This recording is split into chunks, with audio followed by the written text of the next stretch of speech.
on the planet where our goal is very simple: make our bankrolls just a little bit bigger today than they were yesterday. Amazing show. We're going to lead off with Gianni because we always got to know where the sharp money's going. Steve Merrill is going to join us, talk a little MLB and NBA. And then we're going to and Ronald, our WNBA expert. Ronald's going to talk a little bit of NBA with us as well. And then we're going to end the show with Andrew McInnis, talk some NHL. His playoffs are right around the corner. But we do have nice little special announcement. Friday, mark this down, right after WagerTalk Today at 1 o'clock, we are going to go live with a special edition of the Blue Line. It's going to be Prez, it's going to be me, Matthew Barnaby, and drum roll, Jeremy Roenick is going to join us. It's going to be a complete playoff preview.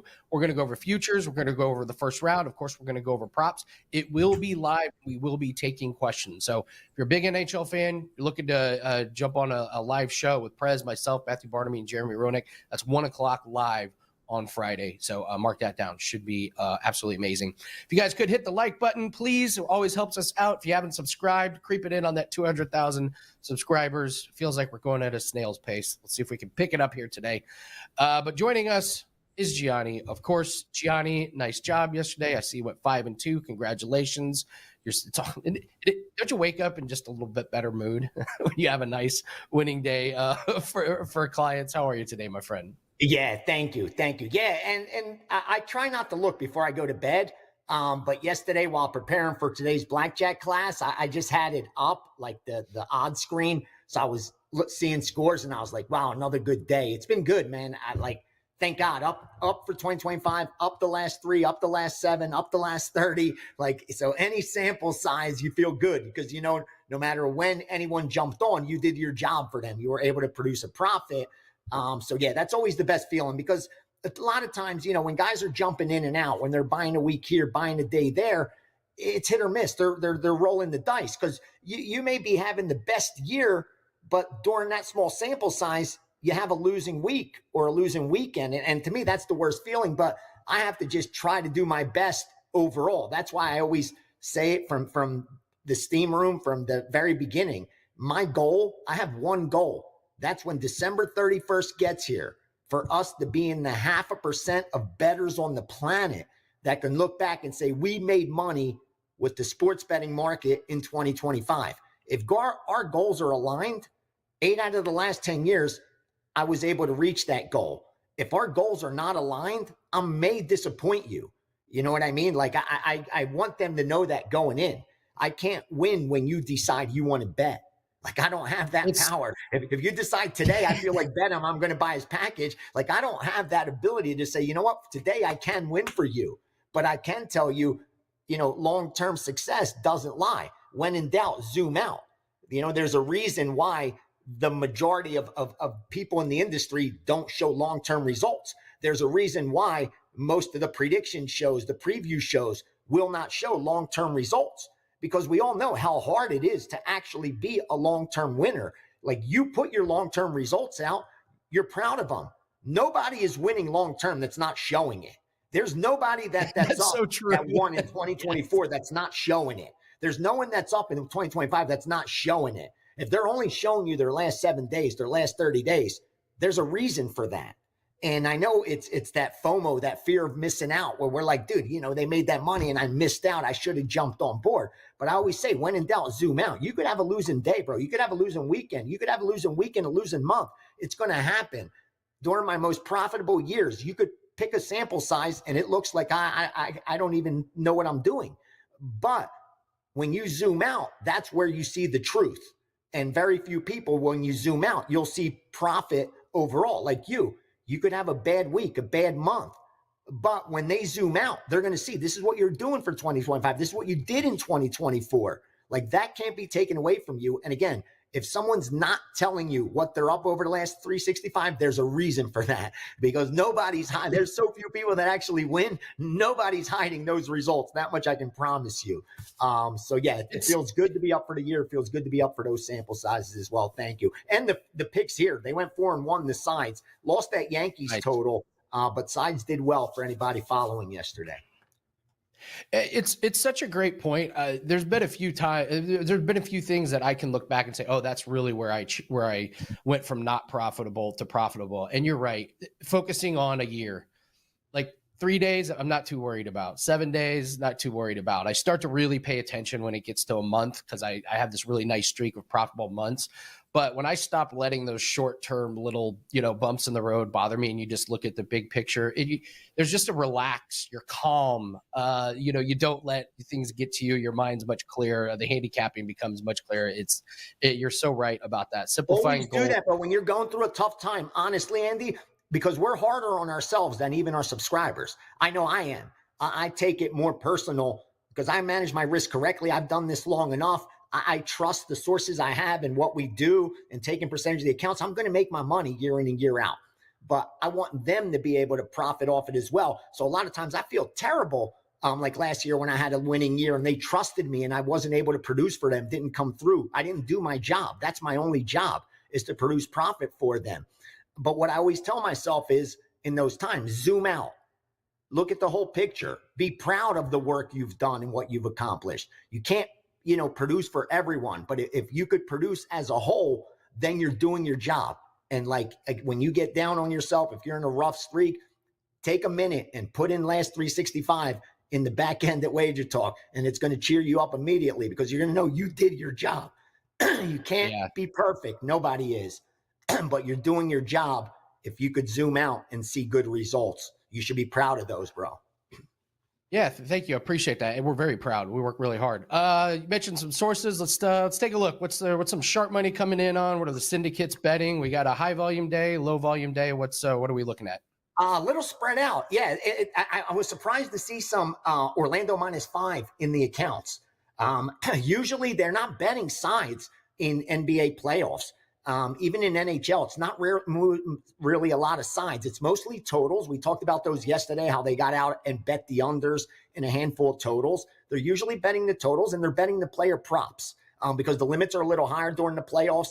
And there's a lot more recreational money betting the props every night because they're so important. They're so popular, And a lot of these lines are going to be shaded towards those biases. We know that recreational players, they want overs. They want to see points. They're rarely going in there and betting player props under. So I see during this time during the playoffs, they'll isolate a player or two where they think this line's a little bit too high. There's some recency bias around it where maybe they had 2-3 of the last games where they put up a lot of points, but it's not, where their season average even is. And those are the kind of props that I see they take advantage of the most during the NBA playoffs. But like I said, I was a little bit surprised to see the Orlando -5 in multiple accounts. And then in baseball, 952 over 8.5 last night at -110 Arizona, Miami, and then followed through this morning, laying -15, laying -120 to go over 1.5. Also Washington, Pittsburgh. That was only bet last night. They bet the over 8.5 all the way up to -120. Then they backed off. Nothing today. And the last side, Atlanta, Toronto, where there was follow through again. They went under the 8 up to -105 last night, laid it up to -125 today, which is why you're looking at a lot of 7.5s there. A few of the sides that jumped out was Philly because they got follow through -140 and 45 last night, then laid the -150 this morning. And the same thing with Baltimore, -130, 135 last night, came through and laid the -140 this morning. That's what sticks out the most. Not a lot of volume so far. I've been seeing a lot more late stuff than in the past, whether that's just waiting for confirmation of lineups or maybe more books to offer numbers. Because again, like I keep getting accounts and perfect example this morning, a friend of mine sent me over 2 accounts that we take a percentage of. I sent them in and I just had to let them know these guys don't take overnights. Like you can't put a bot on it. But more importantly, they don't give overnights. So they're only giving out day of the game. And more books are doing that. The ones that cater to sharp action, I see it all the time where they're not putting lines up till later, as late as possible, even sometimes like later in the afternoon, but they're willing to take big bets and bigger limits because they feel by that time the line's stabilized. Like that, it's probably at where it should be, where at least they believe there's not too much value, as opposed to being able to bet it earlier in the morning or the night before, where we see these lines move significantly when compared to how they move, 3 hours before the game up until game time. They don't move as significantly, except for the very, very late stuff. It usually happens a lot earlier, the bigger moves at least. If not injury related, something like that. Yeah. So just for the chat, because I know a lot of people love the information you give out and they want to know what sides are on there. Can you give just a little bit of it doesn't have to be exact, but a baseline of, hey, the syndicates played this at -110. How much does it move before you're like, no, now it's out of reach? Is it like 5 cents, Great 10 question. cents, 20? I'm so glad, honestly, not to cut you off, that you asked that question, because I get it asked all the time. What I do is simple. I look at how much has the line moved in comparison to implied win probability. Okay. Because for example, if you take a bet, if I send out a play at -250 and it goes to -275, that's only an increase of about 2% in implied win probability, but it moved up 25 cents. But if I go from -120 to -145, that's a 5% move almost in implied win probability. That's a huge difference. So always make sure you have that chart in front of you on what each money line is worth, so you can see what is my difference now I'm trying to overcome. If I'm within 2-3%, I'm comfortable, because I believe their edge is around that 5% range for them to take a position. Once it gets past that 5% in implied win probability, I back off. Unless I have a lot of conviction, a lot of confidence that this one's way off. Like there's so much recency bias, or the narrative is forcing books to allow us to really get the best of it. They have so much risk on this side that the line isn't even as high as it should be. But I try to keep to that rule of thumb where I try to stay within 2 or 3% of implied win probability, because then I still feel I have that cushion of a built-in edge. Like they're not really taking advantage of 1% inefficiencies. Okay. And like I said, the long-term numbers are usually that 5% ROI. So I kind of use that as my scale. And like I said, make sure you have that chart in front of you, because the difference between a -300 and a -350 isn't as significant as an even money bet to a -150. Like those 50 cents matter a lot more once you get into the higher chalk. That's why the higher chalk, they're hard to scalp. Like no one's scalping those big numbers, because the take back is a lot shorter than it should be in the smaller money lines. All right, there you go, Chad. I know Justin, and I know we had a few other people that love listening to your play. So keep that in mind, guys. When Gianni gives out these lines, make sure we're staying within that 5% of the win probability. And follow that chart, and you guys should be good. Gianni, what are we? Blackjack, assuming is going fantastic. What else do you have up at WagerTalk? The class is tonight, class number 4. And if you sign up for the year, you get that for free. And Johnny's still offering it, where if you jump on board and you get to come to tonight's class, but more importantly, you get the first class, the second class, and the third class all sent to you. So you could go through it. You could start from the beginning. There's nothing you missed. And then come back next week, ask all the questions you want. Because like I said, when that course is done, every single one will be up to speed, whether I have to go one-on-one with an individual after it's over. I want to make sure that they get everything out of it. So that's still available, where we give it for free. If you sign up for the year, so far so good. I'll have a $5 play up there in NHL. Had a nice NHL play come in this morning. Multiple accounts. The line's still readily available. No surprise. And nice ROI in NHL over the last 30 days. Been very selective, but it's been profitable. And my baseball package will be up probably within the next 60 minutes. Already have some plays there that I confirmed. So good day of betting tonight. And see if we get some NBA props to share also later on. All right, Gianni, we have somebody in the chat. We may know him, Johnny Detroit. And he says, Andy, ask him to quickly show the water bottle trick. What is the water bottle trick? Okay. This is impromptu. This is live. We're getting betting advice as well as water bottle. Once you have a running count, once you have a running count, and you could count, anyone could count, add +1 or -1 or 0. That's simple. But at the table, you have to convert that to the true count, Because if I have let's say I come up with I'm at a +3, right? But I look at the discard tray rack and there's only one deck in there. So there's now 5 decks still to be played. That +3 means almost nothing because I have to divide that 3 by the 5, and it's not even a true +1. So my edge isn't even there. It's like slight, it's not worth raising your bet. So the key is making sure how many decks are left to play. That's how you convert. And the way I was taught was rubber banding each half deck and learning how to eye it. Because before we used to do by half decks. I've done it long enough to realize you could be just as accurate just doing it by single decks. So I taught these guys rubber band one deck, put it in the discard rate. You start learning, eyeballing it, how many are there, okay? Okay. An easier way to do it is get your water bottle out or something that you could compare to that discard tray and have your little... I know when it's here, it's 2 decks. I know when it's here, there's 2 decks remaining, 3 decks remaining, 4 decks remaining, what have you. A simple way to just put that there and see the discard tray and eyeball how many decks are left to play. So you don't have to panic. Am I right? Am I wrong? Your water bottle is going to tell you exactly what each deck, how high it should go. Simple trick. Amazing. You'll never see what you're doing. And you could easily do the math problem without having to be like, shit, is it 3 decks left or is there 3.5 or 4? Simple. The bottle's going to tell you every time how much is left. So little things that I learned. That's what I love teaching about this class, that it's actionable info because it's stuff that I picked up. Some of the tricks that I do, today they're going to learn how to side count aces without having to keep a separate count. Just the way to play with your chips where you're doing it. So it's things that worked for me that I'm able to share with these guys. So yeah, you want to be able to have that bottle of water because that's going to tell you everything you need to divide by.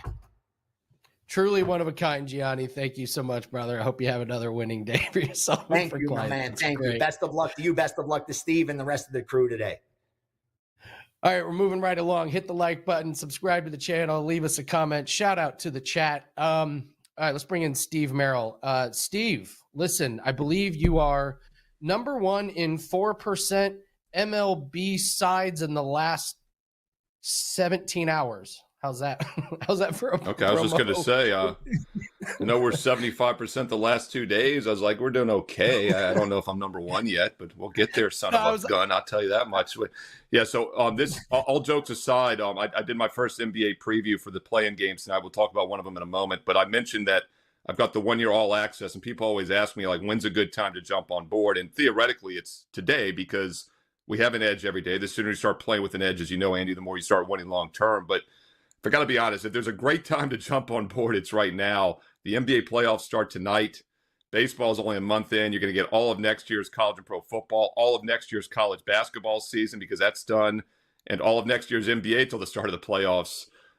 So I did mention that earlier, and it's funny, last year by the end of August, we doubled our bankroll. So let's hope the 3-1, 75% run the last couple nights is the start of something special because this was a really good time of year last year at the NBA playoffs and MLB. Yeah, I was just kidding about the number 1. I was looking at your plays. I saw you went 1-0 yesterday. So just kind of just having a little fun with the number 1 thing. So don't at me about that being a real streak or anything. So Steve, yeah, it's playoff time. It is a real Here streak. We go. 1-0 yesterday, 2-1 Sunday, 3-1, 75% is a real streak, my man. There you go. You know this. Yeah, you can't get to 5-0 without 1-0 and 2-0. You know what's funny about that though, Andy, is you're better off going 75% than 100%. Because 3-1 makes you more money than 1-0, right? So that's another thing, though, to keep in mind. All seriousness about baseball, you know this obviously, but yeah, baseball is the one sport where win percentage doesn't matter much. Johnny's talking about minus 275, right, versus minus 140. They both have an edge, but you're going to win a lot more at minus 275. So yeah, baseball is a unique sport here, and we're there in that time of year now, the quiet time. Shh, don't tell anybody. It's the quiet time where we doubled our bankroll last summer. Let's talk about play-in games. You've been doing this a long time. You've seen so many trends over the years. How do you approach these play-in games? Well, you don't have to be doing it too long to have trends with the play-ins, right? It's only a couple years in. And I joked about this in my video. Playoffs, Mara, calm down. I know it's not technically the playoffs yet. It's the play-in. It's the postseason. I even said earlier the NBA playoffs start tonight. That's not correct. So once again, don't hack us on the comments. They start Saturday. It's the postseason, right? All games, not all playoff games are postseason games, so they're not quite in yet. These are like the first 4 games in the NCAA tournament, and it's ironic that they're taking place on Tuesday and Wednesday, just like the NCAA tournament. I did every game for the NCAAs through the championship. I'm going to do every game for the NBA, so make sure you click subscribe and you click that bell here on WagerTalk TV as the videos will be up each and every night before or the morning of for these games. And let's look at the first one here, and they can go back and get the Memphis Golden State one in the video. But Atlanta-Orlando goes at 7:30 Eastern tonight on TNT, True TV, and Max, in case you want to watch it on 3 screens. And this is a rematch from the finals season finale on Sunday, in which Atlanta won as a 3-point dog, and they weren't playing anybody. They went from a 2-point favorite to like a 3-point dog, won the game outright still. And Orlando, meanwhile, does have Banchero and Wagner on the injury report, but they're listed as probable. I expect them 100% to go. Suggs has been out for half the season. He is their best defender. And I do think they're a weaker defensive team without Suggs. And both of these Atlanta games the last week, they played last Tuesday, by the way, also. They both went over the total. With that said, though, Orlando's still the best defensive team the last 15 on efficiency, the second best in the season overall, whereas Atlanta's the third best offensive efficiency team. So it's offense versus defense here. It's pace versus pace. Atlanta's one of the fastest teams in the league. Orlando is the slowest squad. But as I mentioned, the 2 meetings over the past week both got up and over. So I do think Orlando's had trouble slowing them down. And I also think the Magic can score in this game more than average because Atlanta doesn't guard the big wings well. So I look for Wagner and Banchero to both have nice games here. I think their player props over. At worst, you probably split out. I would play them both over their point prop. Their point props are higher than their season averages, but keep in mind that's because this game will have a faster pace and more points. So don't let that scare you off. We never look to fade superstars in playoff games or postseason games in this situation. So I'd like those 2 guys over the total. And I think the game itself could go over for that reason. And Andy, talk about trends here for the play-in games. We don't have a lot of data, but one thing that jumped out to me, of course, last year was on this Thursday, how the games soared under. In fact, they both moved about 5 to 6 points to the under last year, and they both stayed under still. We've seen both of these games move several points to the under. Well, actually, the late game Memphis games moved about 5 points to the under. This one had moved a point down when I did my video last night, but now it's a point back up. So I think this one has over potential, and I think all this low-scoring postseason play-in games has been factored in already, and this line is too low. I'd look at Atlanta, Orlando over, and also look at Banchero and Wagner over their point totals as well at 7:30 Eastern. Steve Merrill, Steve and I came into Wager Talk at the same time. It's been such a fun journey going through this industry with you, Steve. Let's move to MLB. All right, Cleveland and Baltimore. Baltimore is throwing out Charlie Morton. Now, Steve, do you know what the Oscar-winning movie was in the very first year that Charlie Morton pitched in MLB? Because this absolutely blew my mind. Do you know how long he's been pitching in MLB? So now I got to think what year this would be. Morton, well, actually, I'll tell you right now because I think I probably have it in front of me. So let me think what movie might have been out at that point. Do you guys know in the chat? Do you guys know this? Charlie Morton. We'll give the chat a moment. Yeah. What movie won the Oscar? 3, 2, 1. No Country for Old Men, which is hilarious because he is an old man. He's 41 years 2008, I believe, is when he started. I'm looking right now. 2008 was his first season.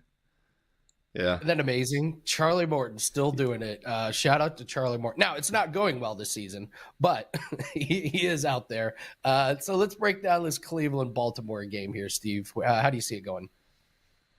Well, he wears number 50, or is that his age? I'm looking at his number history here. The guy's been on 9. This is fun. The guy's been on 9 teams. He's worn 50 on 6 of them. He wore 37, 63, and 47. My youth football number was 47, and my son wears 50 for baseball. So I like Charlie Morton. Let's root for him tonight. But all things seriously, probably not a good spot in it. It's interesting, though, you bring up a good point about how he's not having a good season, and he's been pitching for a while. This is something we find a handful of guys every year like this. And you're like, well, there's 2 ways to look at this. When a guy's got a 8.78 ERA after 3 starts, you're like, well, he's still in the lineup because the managers obviously think he has something, right? Otherwise, he'd be thrown down to the minors. That's not always the case, especially when a guy is almost as old as his jersey number, which is 50 in this case. And I think he's hanging around, and we might get some value fading him for a couple more starts. 4.2 ERA last year in 30 starts, 3.6 the year before that. So he's been very serviceable. And this is the type of guy that they might leave in the lineup a little longer than they should.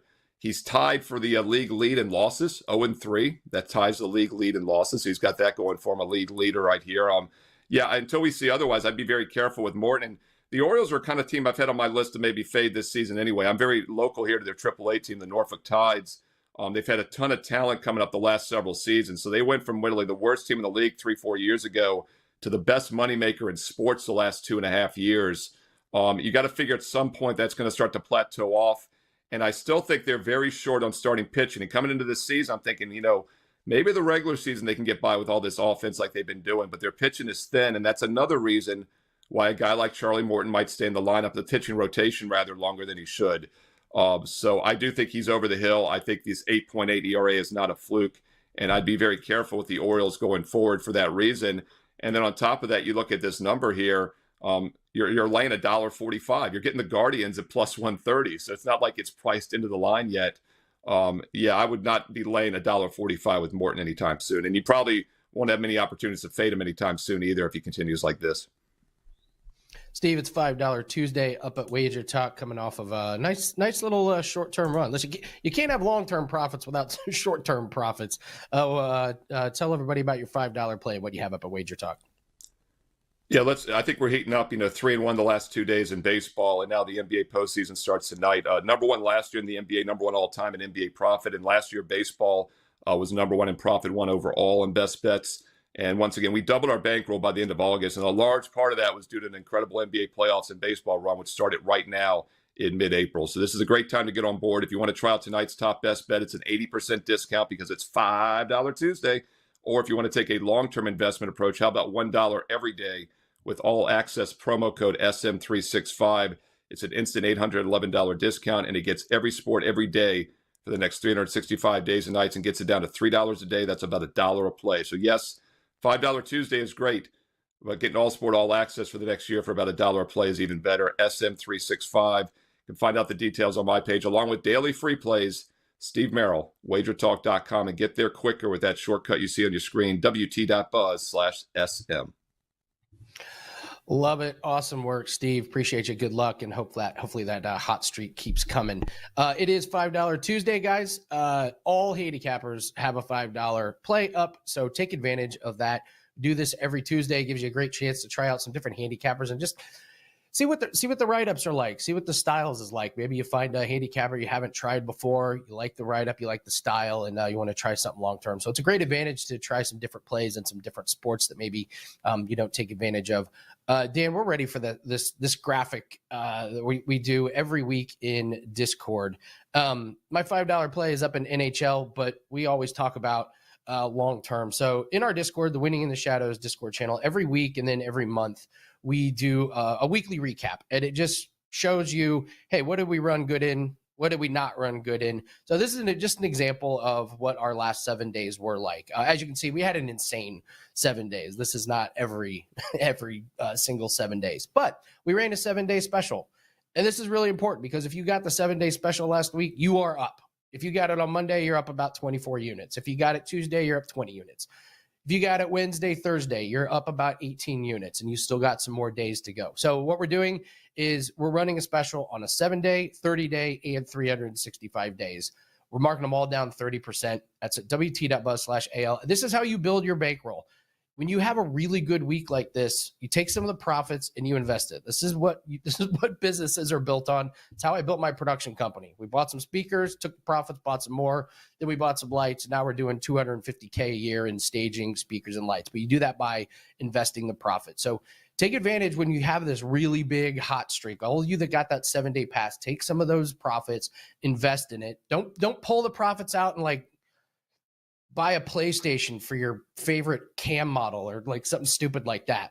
Treat it like a business, really, really invest in it. So take advantage of that. We're up 88 units in 2025. That's not a great 3.5 months. That's like a great year. So take advantage of all that. WT.buzz/AL 7-day pass, 30-day pass and 5-day pass are all 30% off.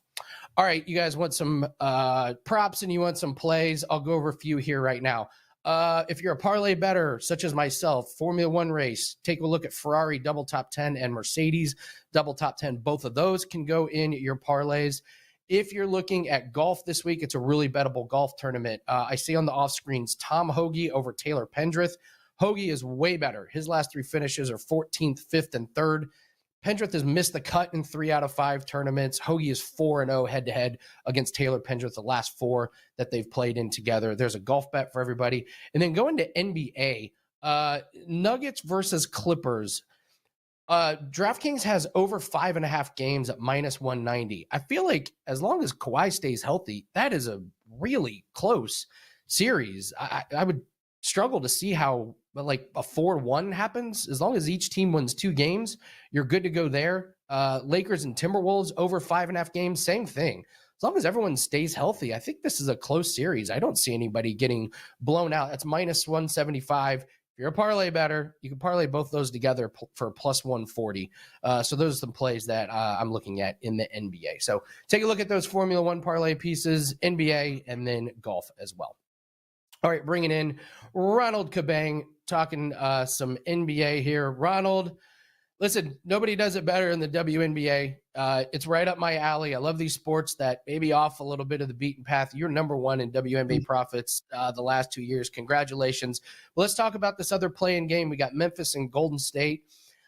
Memphis is the definition of stumbling to the finish line. It's like they're playing their worst basketball of the year. Everyone's healthy, though, for these two teams. Interesting game, but Golden State -7, so the books are not really believing in the Grizzlies. We got an over-under of 229. What do you make of these two teams here in the play-in game? Yeah, I know there's a lot of things behind the Grizzlies. Obviously, they fired their head coach, Coach Jenkins. They got their new coach, and one of the biggest things for me, obviously I look at post All-Star numbers. The Grizzlies not that great after the All-Star break that led to the firing. They were only 6-21 ATS. They did close out winning 4 of their last 6 games. On the Warriors side, they were dominant post All-Star break, 20-7 straight up. But then they went 3-3 to close out the season, and then obviously Kerr had that post game interview saying that he's still trying to figure out the rotation and all those things. It seems like momentum. It seems like they're kind of going in opposite directions to close out the season. One of the things that I did notice with the play-in specifically, the Warriors have not done well in the play-ins. They're 0-3 straight up in the play-ins. The Grizzlies are actually 2-0. Obviously, without Jenkins, it's a little bit different. But one thing that I did see that the Grizzlies struggled with was defending the 3-ball post All-Star break. They were one of the worst at defending the 3. But since their new head coach came in, they've dramatically improved. I think it's like 10th in defensive 3-point rating since he came in. I think that's about 7 or 8 game sample size. Prior to that, they were like bottom 5 in the league in defending the 3. And obviously the Grizzlies are one of the top teams as far as 3-point frequency. So that's going to be one big thing that I think the Grizzlies might have, sort of like a little edge that maybe the books haven't really accounted for yet. And then the Warriors at home, they struggle to cover at home when they're heavily favored. I looked at this season when they're favored by 5 or more at home. They're only 4-13-2 ATS, 12-7 to the under. I know Steve mentioned, sort of like the under trend for the play-ins throughout the last 4 years or whatever. It's actually 70% to the under for all play-in games since the beginning of adding it to the season. I think this one also goes under too. I'm kind of looking towards the Grizzlies to cover the 7 and to the under. I think it moved down like 3 points from the open, but still look towards that under spot. It's amazing to think that Steph Curry's 0-3 in play-in games, isn't it? Like it doesn't sound right when you say it out loud. Like how? And he's been good. That's the other thing is like I believe he's 30 points in all of them. I know he had like 37 and 39, but I don't know, Ronald. It feels like this Golden State team is dangerous this year. They had to be so upset to be in the play-in game. Those guys got miles on their bodies. They need as few as minutes as possible. So I know they were kind of bummed about that one. WNBA, talk to us a little bit about WNBA, because I know it's coming up. And listen, money's money, profit's a profit. I don't care what sport it is in. When you're number one the last 2 years in a row, that really speaks to me. So yeah, just touch a little bit on NBA, how important it is to add to your portfolio and what you expect from the season. Yeah, I mean, obviously the WNBA has become a little bit more popular the last couple of seasons. Obviously, last season with CC coming in. You think? The draft just happened yesterday. You think Caitlin Clark maybe brought a few more eyeballs to WNBA? Hot take, she Ronald. She did her job, man, and kudos to her for being able to bring in a new fan base and all that stuff too. I know there's a lot of stuff going on around her fan base, but to me, the more eyes, the better. Whether it's good or bad, I think they're going to make more money because of it, and that's going to be helpful for all the women that's playing in that league. But yeah, the draft just happened yesterday too. Paige went to Dallas, so I'm already following. I was already one of the few people that was betting the Unrivaled League, continuing to follow women's basketball. So I mean, it's just one thing that for me that I think a lot of sports bettors in this space who are professional handicappers, they tend to go to these smaller markets. I know you're into that, Andy. A lot of the things that you bet. A lot of people are like, why, or what? I don't even watch it. You don't really need to watch it if you're actually going into purchasing plays from people who actually do and who study the game and know the nuances between NBA and the WNBA, because it's a totally different game, right? The advantages are different. The schedule is different. The travel is different. You have to understand that to be able to handicap the WNBA. So yeah, like you said, number one overall. I mean, since number one overall at WagerTalk in WNBA, last 2 seasons finished number one as well. I think last season we went 58 or 59% on the season, up 65 units. I don't have the exact numbers, but it's around that. So I'm really excited for the WNBA season to come up, and we have a package available right now. If you get the WNBA season, you get the rest of the NBA playoffs, and obviously a lot of people actually know me more for NBA than the WNBA, because myself and Ski does the nightly show 10 p.m. on the WagerTalk YouTube channel every Sunday through Thursday. Yeah, you got a nice special going, Ronald. I know it's $5 Tuesday, so tell everyone about $5 Tuesday, and you're running a great special. You get the WA and you get the NFL playoffs for free, absolutely free, added in. Tell us about that. Yeah, I mentioned the numbers, right? Historically have been really great in the WNBA. So trying to give that special out for the whole season, and then obviously you would benefit for the rest of the NBA playoffs. I think 4 of the last 5 NBA seasons have been extremely profitable. I think 3 years ago was the only negative season, but after that, actually the first 2 years with WagerTalk and Sports Memo, I was number one in the NBA. So there's a lot of things as far as basketball goes that I really love. Played it, coached it. We obviously betting it. So taking advantage of both NBA and WNBA for the rest of the season, I think it's a great special there.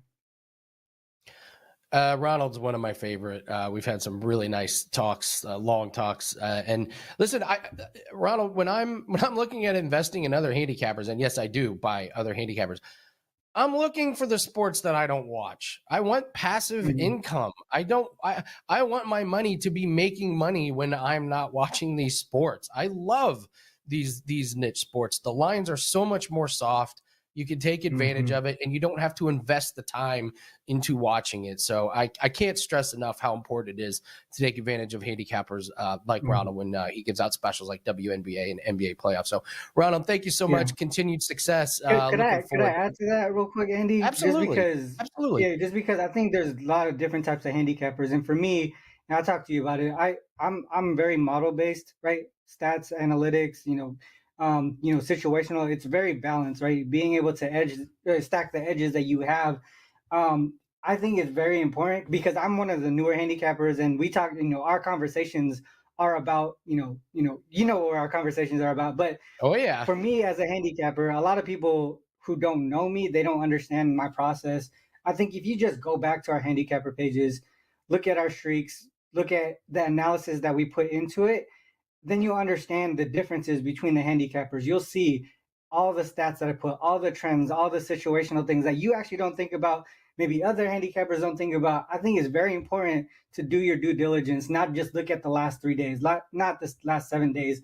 Look at the analysis. Think about what the handicapper is thinking about the process and all that stuff, because it's a huge difference of identifying who's the actual handicapper versus someone who's just kind of throwing stuff out there. Absolutely. I'd love to, we could do an entire episode about some of the things you and I have talked about. So Ronald Cabang, thank you. Good luck WNBA season. And of course on $5 Tuesday. Thank you so much.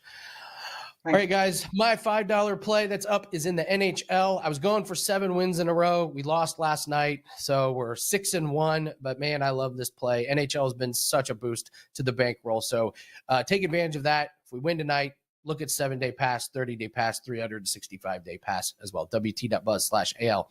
All right, let's bring in Andrew McInnis. We've got to talk about NHL and where the playoff stands. Andrew, what's going on? Got a couple big games tonight. What are the good storylines in NHL right now? Yeah, good to see you as always, Andy. Really great show today, honestly. Great show. Kind of a good thing being last because I had to wait along and watch the full show. So I got to hear a little bit of information from everybody, and you learn something different from every single handicapper.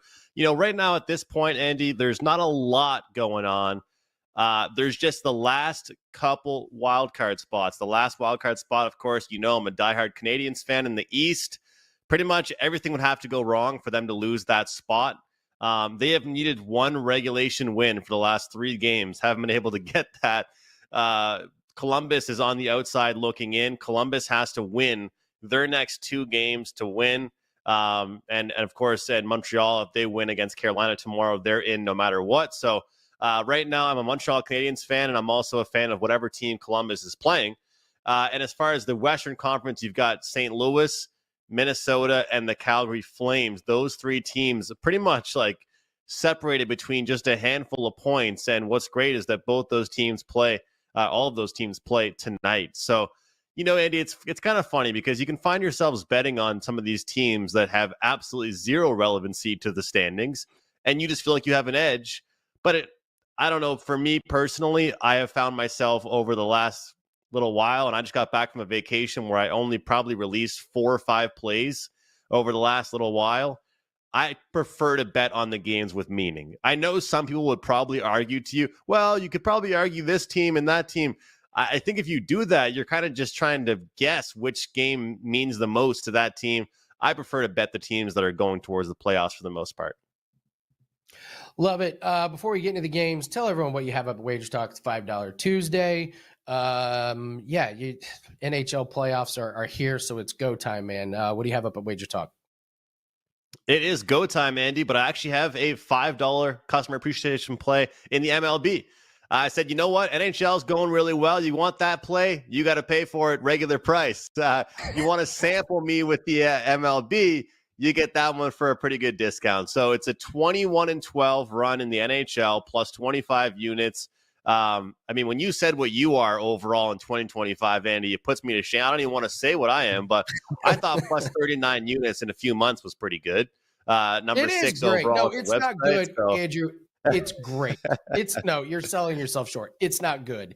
It's great. You're on pace for an insane. That's an insanely great pace to be at. So yeah, 39 units. Congratulations on that. Anyway, I interrupted you. MLB play $5. Sorry.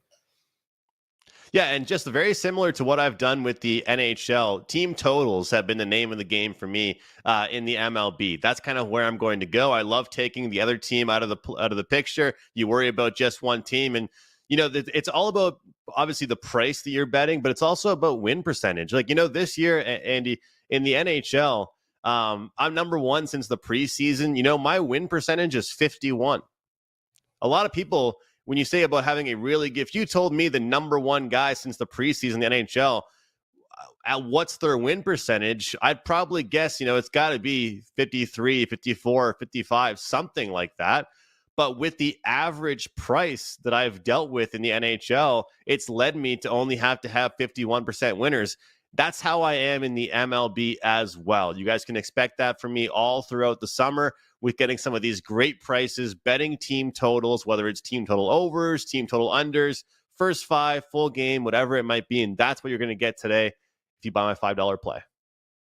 Love it. Let's talk 2 NHL games. Florida, Tampa Bay, Vegas, Calgary. The floor is yours. Give me both games. Okay, let's do it, Andy. Well, we'll start with the Florida one here. And you know, this is one of those games where both teams, it's already decided, just mathematically, the way things are going to work out. These teams are going to play each other in the first round. So congratulations to the Toronto Maple Leafs, who you know I have all kinds of fun poking fun at. They have won the division. So it's huge for them, but it's great for TV ratings. You're going to get the Battle of Canada there with Ottawa and Toronto. In the first round, you're going to get the Battle of the Sunshine State with Florida and Tampa. This will mark the last game of the season for the Florida Panthers. And I think they actually go out swinging. I think they come out and perform very well. And the overnight money actually went towards the home team with Tampa Bay. And I'm sure a lot of that, Andy, has to do with the fact that it's second half of back-to-back, and people just love fading teams on second half of back-to-back. But I think they go out with some pride here, because my numbers, as far as the score says, that the Rangers beat the Panthers 5-3. The expected goal numbers were closer to a victory for the Panthers, somewhere along the lines of 2.8 to 1.3. So it sounds like Florida actually had a better game, created more chances in their game against New York than maybe the final score indicated. And I feel like sometimes with good teams, second half of back-to-back can be a bet on opportunity. With bad teams, you fade it. But with good teams, past few months, I've loved betting on them, especially off the loss. They feel that extra edge, that motivation, and especially with this being the last game of the season, they're going to want to win. Last year, en route to winning the Stanley Cup, the Florida Panthers went 7-3-1 on the road in the playoffs. I am not worried about them being on the road in this one. Of course, not much travel against the Tampa Bay Lightning.